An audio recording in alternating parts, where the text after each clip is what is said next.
अस्सलाम वालेकुम हुजूर। अस्सलाम। मैं एयरपोर्ट में काम करना चाहती हूँ।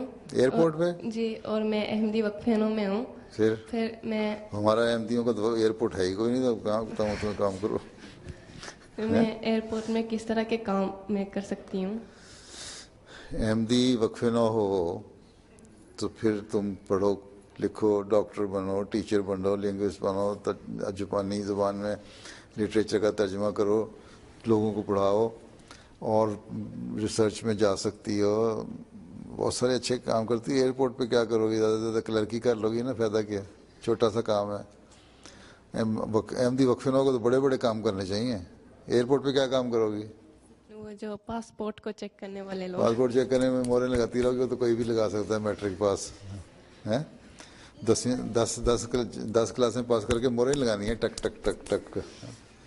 तुमको अच्छे काम करो, बड़े काम करो। अच्छा। ठीक है। जी। तुम्हें पढ़ने को दिल नहीं चाहता? चाहता है। चाहता है तो फिर डॉक्टर बनो, टीचर बनो, प्रोफेसर बनो, रिसर्च साइंटिस्ट बनो।